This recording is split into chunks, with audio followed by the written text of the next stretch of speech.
जी देखिए, जितनी भी पॉलिटिकल पार्टी है सब अपने अपने लिए लड़ रही है। जनता के बारे में तो कम सोचती है, थोड़ा तेज जो कहे जनता के बारे में कम सोचती है।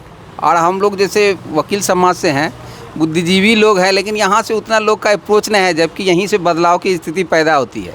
हम लोग भी समाज को जगाना की कोशिश करते हैं, लेकिन पहले शिक्षा पे ज़रूरी है, रोज़गार की भी आवश्यकता यहाँ है, ताकि बिहार का विकास हो। बिहार में चाहते हैं कि बहुत दिन से सरकार चल रही है, शिक्षा, रोजगार, स्वास्थ्य, इन सब चीज़ों की बात होती है। जी जी जी। लेकिन एक जो कि बहुत ही बड़ा मुद्दा है बिहार का, पलायन, उसको आप कैसे छोड़ देते हैं? उसके नहीं लिए पलायन उसके ऊपर आपका क्या सरकार की कमजोरी है, जो पलायन लोगों की हो रही है। सरकार इस दिशा में ध्यान नहीं देती है। यहाँ भी बहुत सारे व्यवस्थाएं हैं, उस अनुसार कंपनियों का इस्टेब्लिशमेंट होना चाहिए, इन्वेस्टमेंट होना चाहिए, ताकि जो बाहर लोग जा रहे हैं यहीं उसका रोज़गार की व्यवस्था किया जाए। आपको क्या लगता है ये पलायन जो है, इसके पीछे का मुख्य कारण क्या है? जबकि बिहार, हर कोई कह रहा है कि बिहार में बदलाव हो रहा है, धीरे धीरे अगर ज़मीन पर स्थिति देखी जाए तो बिहार बदल रहा है, लेकिन पलायन बदस्तूर वैसे ही जारी है। क्या कारण है इसका? पलायन का मेन रोजगार की कमी के कारण पलायन हो रहा है, और थोड़ा और शिक्षा के कारण भी लोग कम पढ़े लिखे रहते हैं, सोचते हैं कि तुरंत हमको रोजगार मिल जाए। तो कंपनियां या जितनी भी ऑफिसेज है उसमें एक लिमिट रहती है बहाली की, लेकिन उसके लिए चाहिए कि अलग से इंफ्रास्ट्रक्चर रहेगा तो होगी। आपका नाम क्या है? मेरा नाम मनोज कुमार। मनोज जी, बिहार के बारे में जैसे इन्होंने कई मुद्दे उठाए, एक प्रमुख मुद्दा है बिहार चुनाव में इस बार शराबबंदी। शराब को लेकर आपका क्या स्टैंड है, और आपका क्या सोचना है कि शराबबंदी लागू रहनी चाहिए या फिर शराब बिहार में जो है आधिकारिक रूप से जो सरकारी ठेके आवंटित होते हैं फिर से चालू होना चाहिए? इसके ऊपर आपका क्या मानना है?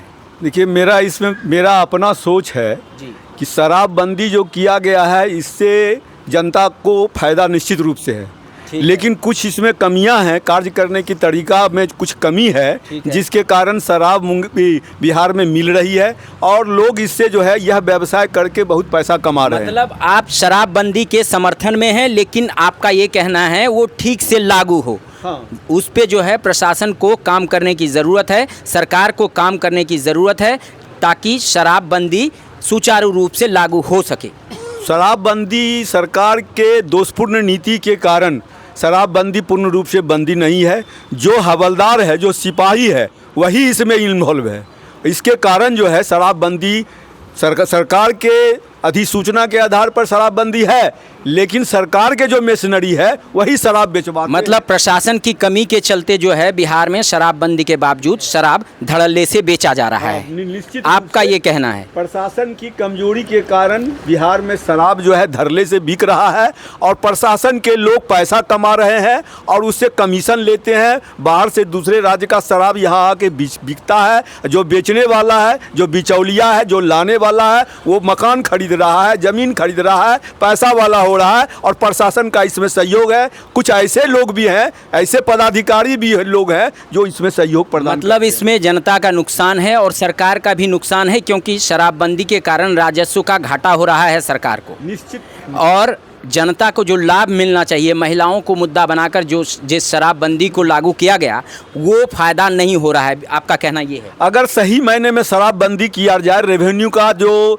क्षति तो रेवेन्यू बिहार सरकार को हो रहा है, लेकिन मोदी जी की सरकार से जो रेवेन्यू अनुदान के रूप में मिल रहा है वह अनुदान से बिहार सरकार विकास की ओर अग्रसर है। लेकिन अगर शराबबंदी में जो रेवेन्यू बर्बाद हो रहा है, जो बिचौलिए खा रहे हैं, जो 2 नंबर के आदमी शराब का पैसा का दुरुपयोग कर रहे हैं, और न्यायालय में इतनी संख्या बढ़ रही है केस का, ये सारा प्रशासन के दोष के कारण हो रहा है। अन्यथा शराबबंदी बिल्कुल सफल रहता, विकास की ओर बिहार जाता। आपसे बात करेंगे। पहले आपका क्या नाम है? अमित कुमार। अमित जी, अमित जी आप ये बताइए कि बिहार चुनाव में युवा और महिला दोनों के ऊपर हर पार्टी की नज़र है। हर पार्टी ये चाहती है कि युवा उनके लिए वोट करे। दूसरी तरफ महिलाओं की जो है वोटिंग, उनकी संख्या बहुत ज़्यादा है, और हर पार्टी ये चाहती है कि महिलाओं का झुकाव हमारी तरफ हो। तो शराबबंदी एक तो ये मुद्दा हो गया। बाकी सरकार ने सरकारी नौकरी में जो महिलाओं के लिए आरक्षण की घोषणा की, सरकार ने महिलाओं को जो पैसे ट्रांसफ़र किए, उसके ऊपर आपका क्या कहना है? और शराबबंदी, पहले थोड़ा सा आप शराबबंदी के ऊपर बता दीजिए, उसके बाद महिलाओं और युवाओं के बारे में आप बता दीजिए। शराबबंदी तो जो भी सरकार का कदम है वो मेरे सीनियर भी बताए, कदम सराहनीय है, कदम सराहनीय है वो। हाँ, लेकिन कुछ खामियां हैं जो कि हमेशा देखने को मिलती है। आसानी से शराब जहाँ कहीं भी उपलब्ध हो जा रही है। हाँ, उसके बाद जो बड़े इसमें जुड़े हुए हैं वो आसानी से, मैंने जो कहिए मतलब बड़े लोग जो हैं, जो बिचौलिए हैं, जो इस शराबबंदी को एक कहते हैं ना कि आपदा में अफसर, जैसे शराबबंदी शराबियों के लिए आपदा है, तो जो बिचौलिए हैं और बड़े लोग हैं उन्होंने इसे अवसर बना लिया है और वो इस चीज़ का फ़ायदा उठाकर स्मगल कर रहे हैं अन्य राज्यों से बिहार में शराब। आपका ही कहना ये है? गरीब लोग जो हैं, जो जिसको कि मैंने कमी है, पैसे की ज़रूरत है ज़्यादा, वो लोग इसमें कर रहे हैं काम और वो पकड़े जा रहे हैं। और जो बड़े और मोटा पार्टी हैं वो कानून के गिरफ्त से बाहर हैं, या जो कहिए मिली भगत, जैसा सीनियर बताए। तो ज़रूरत है इस शराब की स्मगलिंग को रोकने की और प्रशासन को बिहार में ठीक से शराबबंदी लागू करने की। इस पक्ष में कोई नहीं है कि बिहार में फिर से शराब मिले, शराबबंदी हटे बिहार से, लेकिन इस पक्ष में हर कोई है कि शराबबंदी सुचारू रूप से लागू हो और ज़मीन पर वो दिखे। महिलाओं और युवाओं के बारे में आपका क्या सोचना है? महिलाएं जो भी है, पहले जब शराबबंदी नहीं था तो हर एक दिन प्रत्येक घर में कलह कचकच होता था, वो आज करीब करीब 90% से ऊपर बंद है। ठीक, युवा जब पति मान लिया जाए किन्हीं के भी हों, वो घर पे यदि सुरक्षित घर आते हैं तो अच्छे हैं कि वो अपने बच्चे को अच्छे ही संस्कार देंगे। ठीक है, तो उसमें कुछ इस माने कि उसके बाद से कुछ शिक्षा दर भी हमारा बढ़ा है, उससे पलायन भी रुका है। बहुत सारे बच्चे ठीक है अपना ट्यूशन भी कर मतलब रहे हैं। आपका कहना है कि शराबबंदी से जो है एक तरह से ये नीतीश सरकार की सफलता मानी जाए, लेकिन हाँ, अगर उसे और भी अच्छे से लागू किया जाए तो निश्चित रूप से सुधार हुआ है, लेकिन हाँ, इस नियम में सुधार की ज़रूरत है। आपके कहने का मतलब है जी, यही मेरा ये सवाल है कि रोज़गार का मुद्दा आजकल बहुत ही ज़्यादा हाईलाइट हो रहा है। विपक्ष जो है रोज़गार का मुद्दा लगातार उठा रही है और रोज़गार एक ज़रूरी चीज़ भी है, मुद्दा भी है, क्योंकि रोज़गार और पलायन दोनों एक दूसरे से जुड़ा हुआ मुद्दा है। तो आपको क्या लगता है, दूसरी ओर युवाओं के लिए जो है, एक तरफ आरजेडी ये भी कह रही है कि तेजस्वी यादव युवा है और उनकी तरफ युवाओं का झुकाव है, ये आरजेडी का कहना है। क्या लगता है आपको, तेजस्वी की पार्टी की तरफ युवाओं का झुकाव है? और क्या रोज़गार का मुद्दा जिस तरह से आरजेडी उठा रही है, क्या इसका फ़ायदा हो सकता है और इसका नुकसान एनडीए को हो सकता है क्या? रोज़गार जो है सर, रोज़गार बराबर जो भी पढ़े लिखे हैं वो ले रहे हैं, चाहे बीपीएससी शिक्षक हों, बिहार पुलिस में हो, जो भी है वो ले रहे हैं। जो हैं अपना डॉक्टर, इंजीनियर, जिनको जैसा है वो कर रहे हैं। ऐसा नहीं है कि जो पढ़े लिखे हैं वो बेरोजगार बैठे हुए हैं, उसका भी आप सर्वे कर लीजिएगा। जो पढ़े लिखे हैं वो रोजगार ले रहे हैं। और माननीय तेजस्वी जी का जो भी कथन है कि मैं युवाओं को लेके चल रहा हूँ, जो भी ऊपर प्रधान बैठा रहता है वो सभी लोगों के हित में काम करता है, चाहे वो युवा हो या वृद्धा हो या बालक हो। ठीक है, सभी के हित में काम करता है।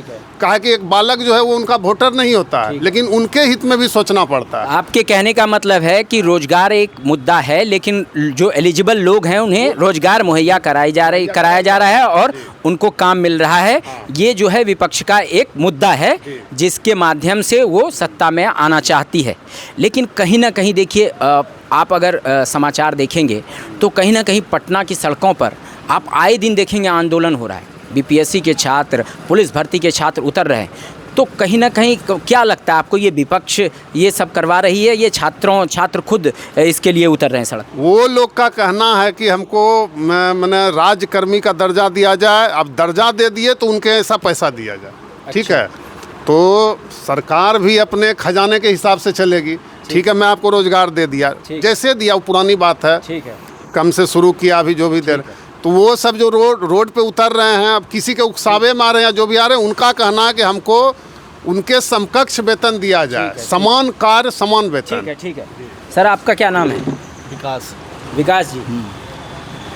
इन्होंने जैसे कहा कि जो एलिजिबल लोग हैं उन्हें रोज़गार मिल रहा है, इस बारे में आपका क्या मानना है और क्या लगता है आपको? वहीं दूसरा सवाल ये है मेरा कि महिलाओं का झुकाव किस पार्टी की ओर है और कौन सी पार्टी को, मतलब जैसे कि सीएम नीतीश लगातार महिलाओं के लिए बोलते रहते हैं, लगातार वो कहते हैं, कई भाषणों में आपने देखा होगा, आपने सुना होगा कि जब वो नहीं थे सत्ता में तो महिलाओं के पास कुछ नहीं था। आज महिलाएं बाहर जा रही हैं, उनको रोज़गार मिल रहा है, वो ठीक से रह रही हैं, अपना जीवन यापन, अपने परिवार को भी सहयोग कर पा रही हैं।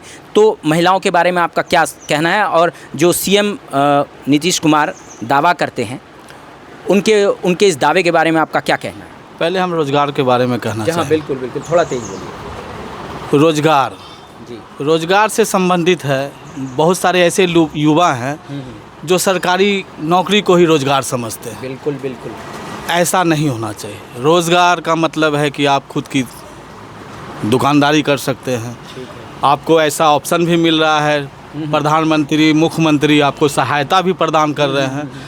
तो हमको लगता है जैसा कि रोज़गार तो है, लेकिन आप जिस रास्ते पे चलना चाहते हैं और वो रास्ता आपका नहीं है। आप जैसे मान लिया जाए कि ठीक है, आप तो पास कर गए बीए और आपको चाहिए सरकारी नौकरी। ठीक है, सरकारी नौकरी चाहिए तो आपको एलिजिबल होना चाहिए। खुद को आपको भांपना पड़ेगा कि हम हैं कि नहीं उस लायक। उस लायक अगर नहीं है तो रोज़गार के लिए बहुत सारे रास्ते हैं। और रही महिलाओं, मतलब आपका कहना है कि युवा वर्ग जो है वो सिर्फ सरकारी नौकरी को ही रोजगार के रूप में ना देखे, उन्हें प्राइवेट सेक्टर में भी जाना चाहिए, अपना धंधा, अपना बिजनेस भी करने के बारे में सोचना चाहिए, क्योंकि सिर्फ सरकारी नौकरी ही रोजगार नहीं है और सरकारी नौकरियों की जो संख्या है वो हर व्यक्ति के लिए उपलब्ध नहीं हो सकता है, क्योंकि वो लिमिट भर है। आपका ये कहना है? हाँ, बिल्कुल यही कहना है। अब मान लीजिए पढ़ा लिखा है 500 आदमी और आपके पास सरकारी नौकरी है 100, तो आप 100 को ही ले पाइएगा ना। 400 तो आपका खाली रहेगा। तो 400 का जो ऑप्शन है, फिर हम दोबारा दोहराना चाह रहे हैं कि मुख्यमंत्री, प्रधानमंत्री अपने देश के जो हैं वो बहुत सारा ऑप्शन दे रहे हैं। ठीक है, हाँ, तो थोड़ा सा उस ओर भी देखना होगा युवाओं। मेरा एक और सवाल है जो कि मैंने किसी से नहीं पूछा है यहाँ, कि पिछले दिनों चुनाव की घोषणा से पहले राहुल गांधी बिहार में आए, उन्होंने यात्रा किया यहाँ पे, और उसके बाद फिर SIR का मुद्दा काफ़ी उठा। SIR का क्या, ज़मीन पे आप लोग रहते हैं, लोगों से मिलते हैं, क्या SIR बिहार में कोई मुद्दा है? कोई मुद्दा नहीं है। देखिए SIR, अब जो व्यक्ति मर चुके हैं, क्या उसका नाम वोटर ID में रहना चाहिए? वोटर में लिस्ट में उसका नाम रहना चाहिए? नहीं। तो फिर कोई मुद्दा ही नहीं, कोई मकसद ही नहीं। बिहार में आए, घूम के, लेकिन राहुल गांधी को मकसद के साथ यहाँ आना चाहिए।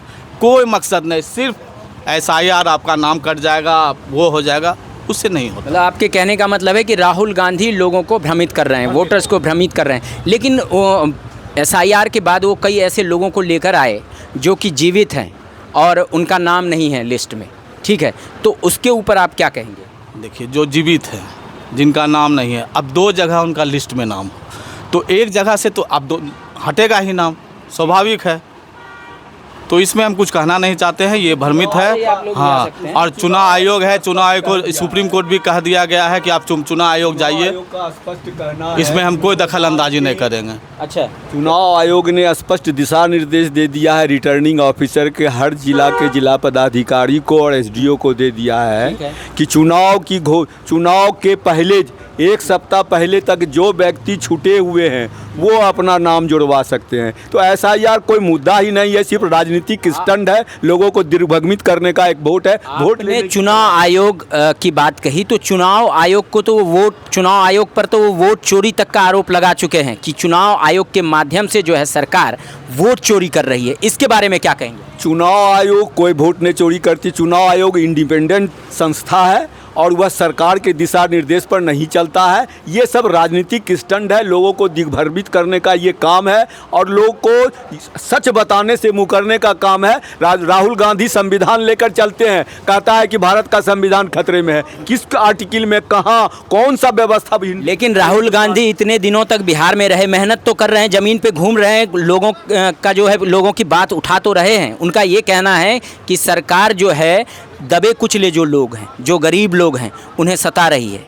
और उनके खिलाफ जो भी क्राइम होता है या उनकी बातों को सुना नहीं जा रहा है, सरकार उनकी बातों को नहीं सुन रही है, इसके बारे में आपका क्या कहना है? राहुल गांधी को ABCD का जानकारी राजनीतिक नहीं है। मतलब राहुल गांधी को राजनीतिक जानकारी है ही नहीं। है ही नहीं। अगर जानकारी रहता राहुल गांधी तो जनता को दिग्भ्रमित करने की बात नहीं होती। इतने दिनों से राहुल गांधी सांसद हैं और इतने बड़े राजनीतिक परिवार से आते हैं, इतनी बड़ी राजनीतिक पार्टी है, फिर भी आप कह रहे हैं राहुल गांधी को कोई जानकारी? राहुल गांधी राजनीतिक परिवार से है, इसलिए यही जानकारी उनके ऊपर है, यही उनका योग्यता है, यही उनका क्वालिफिकेशन है। और राहुल गांधी कुछ नहीं जानते हैं, न संविधान के बारे में जानते हैं, न इंडिया की रूपरेखा के बारे में जानते हैं। फिर तेजस्वी यादव के बारे में आप क्या कहेंगे? तेजस्वी यादव क्या है वो आप जानते हैं, कितना उनकी योग्यता है आप जानते हैं। जो व्यक्ति क्या पढ़े लिखे हैं जनता सब जानती है, आप भी जानते हैं, ये पब्लिक है। वो कहते हैं क्रिकेट के लिए हम छोड़ दिए पढ़ाई। यही सब बात बोलने का बात है। अपने घरे में देख लेना क्या क्रिकेट खेलते हैं, कौन सा बॉल कर रहे हैं, कौन बॉल बाउंसर बॉल है, कौन बॉल। वो तो कहते हैं कि विराट कोहली उनके कैप्टनसी में खेलते थे, विराट के वो कैप्टन उनके अंदर खेलते थे। झूठ बोल के जनता दिग्भ्रमित होता है। सब कुछ पब्लिक जानती है, पढ़े लिखे लोग हैं, हिंदुस्तान के लोग, बिहार के लोग ज्ञानी लोग हैं, सबको ज्ञान की नॉलेज, संविधान का नॉलेज। वो कहते हैं सामाजिक उत्थान किया उन्होंने बिहार में, उनके पिता ने। कुछ ने उनका पिता ने किया। उनका पिता तो बिहार को लूटा, गर्त में बैठा बना दिया, यहाँ बेरोजगारी बढ़ा दिया, पलायन बढ़ा दिया, यहाँ बिहार में कुछ रहने दिया नहीं, कोई कुछ किया भी विकास का काम। सिर्फ जो है लूट खसोट, बेईमानी, अपहरण, बलात्कार बिहार में किया।